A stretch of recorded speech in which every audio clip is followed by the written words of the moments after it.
esta manera de índice tenemos primero que vamos a hablar de definición de una historia, la epidemiología, factores de riesgo, fisiopatología, manifestaciones clínicas, pruebas diagnósticas que utilizamos para poder encontrar a los pacientes que tienen cetoacidosis, un tratamiento y pues finalmente la bibliografía. Para poder comenzar esta revisión hablemos de un caso pues la verdad bastante lamentable. Traigo este caso no por ser amarillista ni punitivo, sino con el propósito de concientizar el valor que tiene el médico al realizar un correcto diagnóstico. El nombre de esta chica pues es Alejandra Linares. Ella lamentablemente falleció por un acto de negligencia médica en donde pues inicialmente llega con un dolor abdominal bastante fuerte. Se cree que pues es gastroenteritis viral, es llevada a la casa y pues vuelve en un estado clínico mucho peor, en donde pues el médico toma la glicemia y está bastante alta. Lastimosamente pues no logra salir de esta cetosis diabética y pues la paciente muere.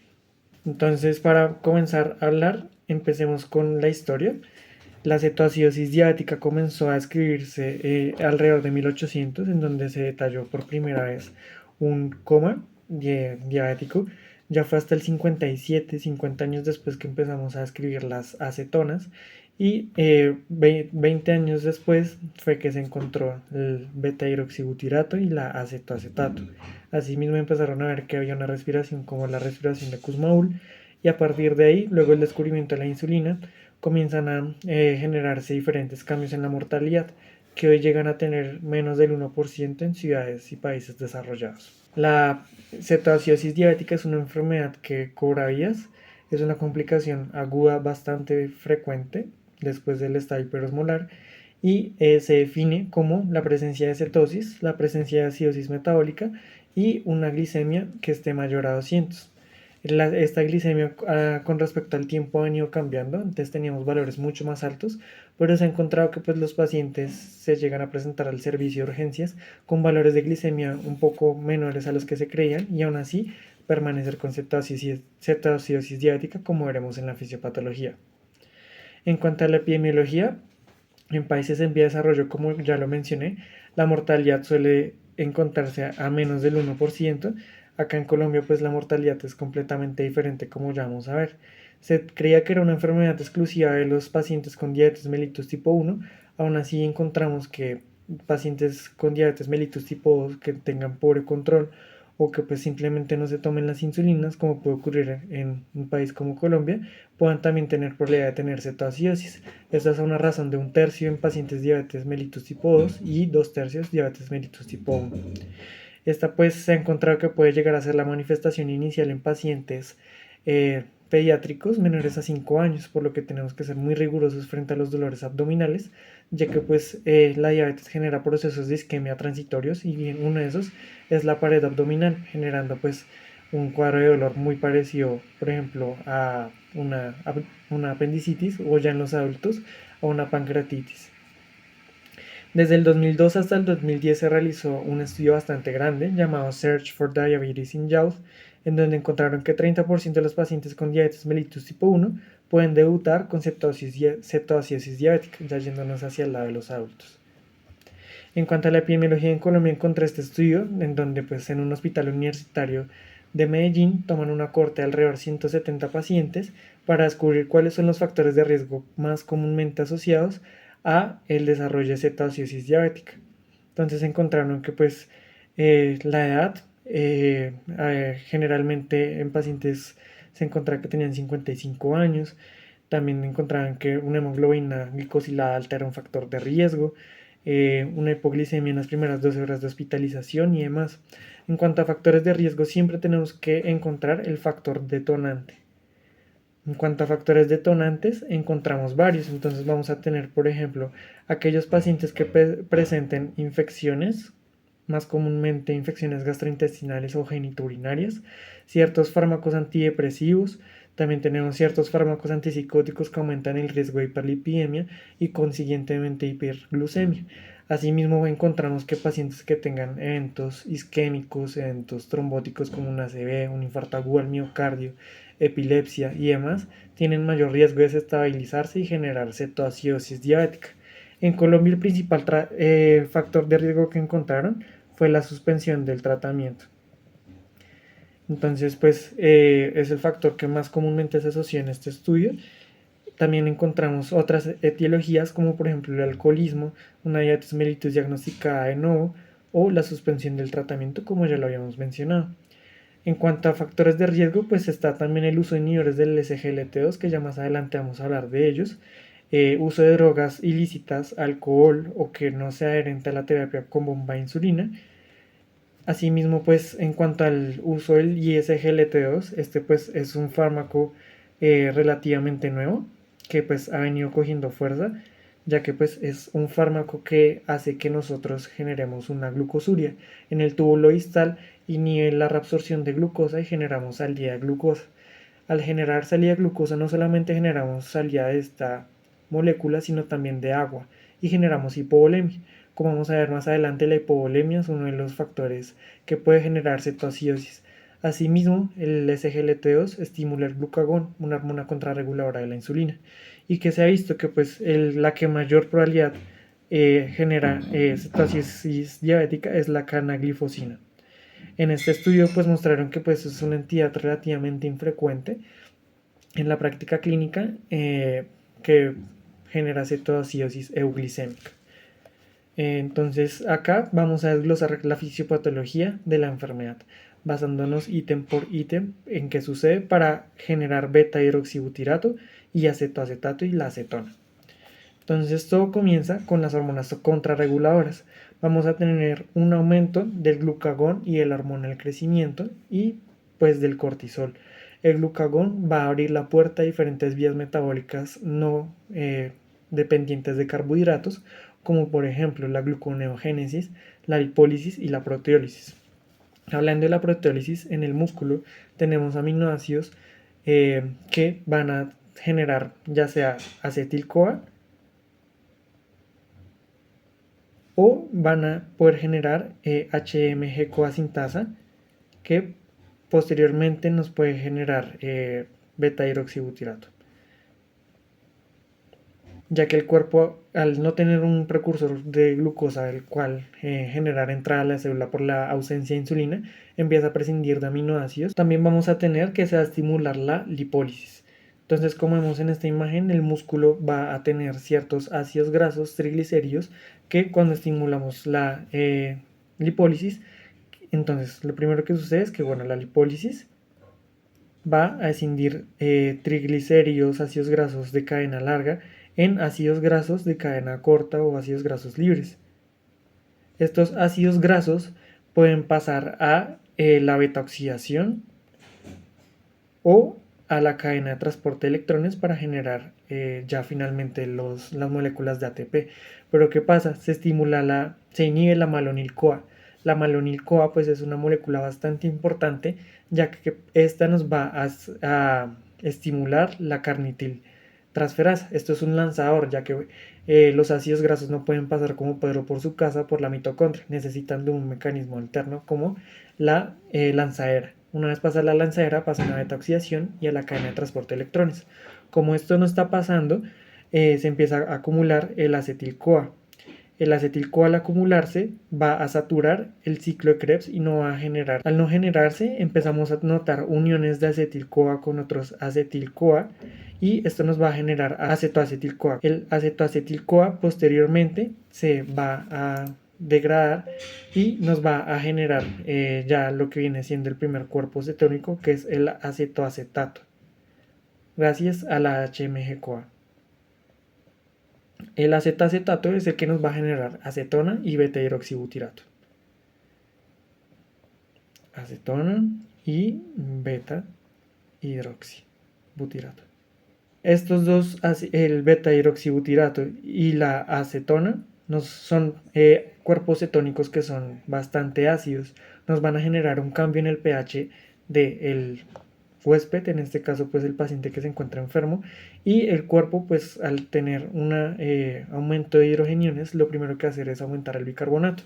Aún así, ¿qué ocurre en la célula? Tenemos acá, digamos, una célula en donde el potasio inicialmente está contenido en toda la célula.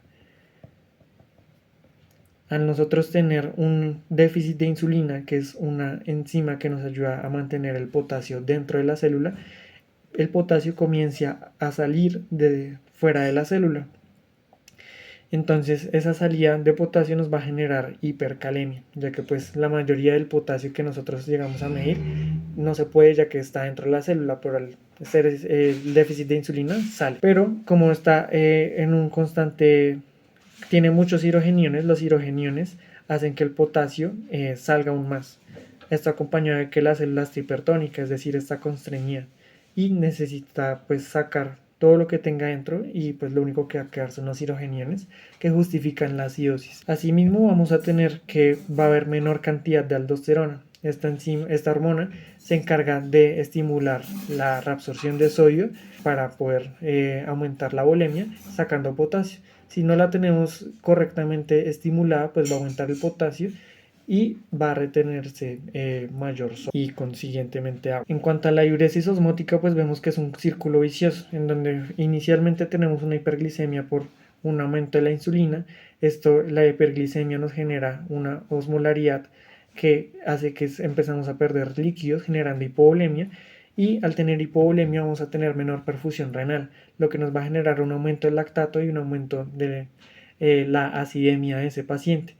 Al tener menor filtración glomerular no vamos a poder excretar de correcta manera la glucosa que esté circulando, y pues al tener menor excreción de glucosa tenemos mayor glicemia, tenemos más hipovolemia y menor filtración glomerular. Se repite constantemente. En cuanto a la inflamación, se plantea que pues es la fisiopatología del edema cerebral que encontramos. Entonces el déficit de insulina nos va a generar un estado proinflamatorio que aumenta la PCR.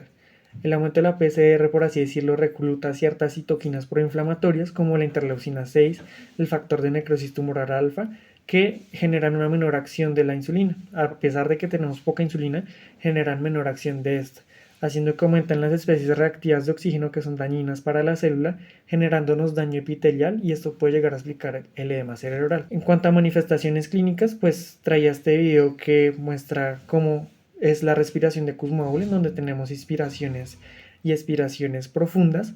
Esta mnemotecnia me pareció bastante útil, ya que no encontramos la respiración de Kussmaul solamente en cetoacidosis, también la podemos encontrar en uremias, sepsis, intoxicación por salicilatos, intoxicación por metanol, que es el alcohol malo, y aldehídos. En cuanto a manifestaciones clínicas, pues nosotros siempre nos venden a que el paciente esté poliúrico, que esté polifágico, que tenga polifagia y que tenga polipsia, y que pues tenga pérdida de peso. Muchas veces los pacientes puede que no se presenten con estos síntomas, sino que tenemos que asesorar más que todo el sistema nervioso central, si tenga cambios en su estado de conciencia, si digamos presenta náuseas. En cuanto al dolor abdominal que presenta la cetoacidosis diabética, hay que tener mucho cuidado al momento de diagnosticarla, ya que puede generar un dolor muy parecido en adultos a la pancreatitis. Y al nosotros tener una clínica sugestiva de pancreatitis, pues le pedimos amilasa. La amilasa puede estar alta también en cetoacidosis diabética, por lo que pues tenemos que utilizar lipasa para hacer el diferencial. Asimismo, puede tener aliento frutal por la presencia de la acetona, que es la que genera el cambio de pH en los pulmones y pasa a los pulmones para generar ese cambio en el patrón ventilatorio, y puede tener signos de deshidratación severa, como pues por la misma hipovolemia que está teniendo. En cuanto a los hallazgos paraclínicos, entonces tenemos que diferenciarlos de la cetoacidosis diabética y el estado hiperosmolar. ¿Esto cómo lo hacemos? Primero con una glucosa en sangre. Un estado hiperosmolar va a ser aquel que en el glucómetro pueda llegar a aparecer como high, es decir, una concentración mayor a 600. Mientras que la cetoacidosis, si encontramos que es un leve, podemos manejarla a nivel subcutáneo, y ya moderada severa ya nos vamos a un esquema de infusión bolo. ¿Qué otra manera podemos diferenciarlas? Pues generalmente el estado hiperosmolar no debería generarnos acidosis idealmente, mientras que la cetoacidosis sí. Entonces nos vamos a mirar el pH y la osmolaridad. La osmolaridad en un estado hiperosmolar va a ser mayor a 300, mientras que en una cetoacidosis va a ser variable.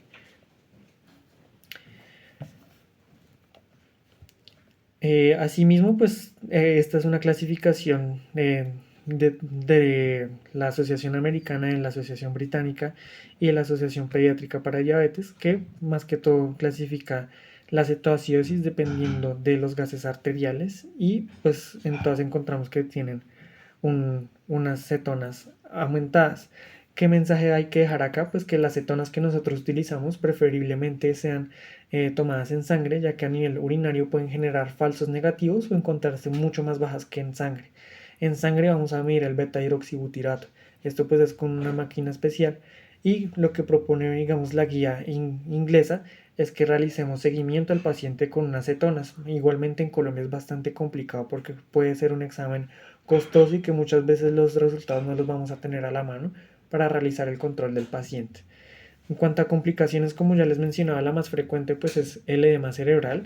El edema cerebral en niños suele ser de 0,3 al 0,9%, de ese 1% en países desarrollados o del 7,5% en países como Colombia. Diferentes estudios han mostrado que pacientes que tienen cetoacidosis diabética a largo plazo pueden tener déficits en memoria, en atención e inteligencia. Y pues nosotros puede que tengamos ya monitorizado al paciente con un tratamiento, pero puede llegar a presentarse 12 horas después por la inflamación que se ha generado. En el tratamiento de esto, pues vamos a utilizar un diurético como por ejemplo el manitol, una solución salina hipertónica para poder generar un cambio en la volemia del paciente. En cuanto al tratamiento de los fluidos, se recomienda por las guías de práctica clínica actuales que utilicemos lactato de Ringer, ya que pues nos disminuye la probabilidad de generar acidosis hiperclorémica. Asimismo, pues acá en Colombia muchas veces no tenemos lactato de Ringer, entonces podemos utilizar solución salina normal.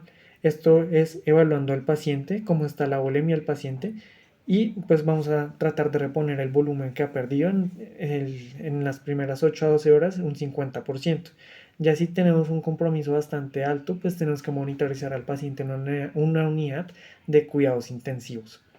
En cuanto a la insulina y el potasio, pues para el manejo, apréndanse esta mnemotecnia: volumen, insulina, potasio, VIP. En cuanto al potasio, pues primero tenemos que abordar cómo está el potasio del paciente para iniciar la insulina, y eso es algo que muchas veces se le olvida a los médicos.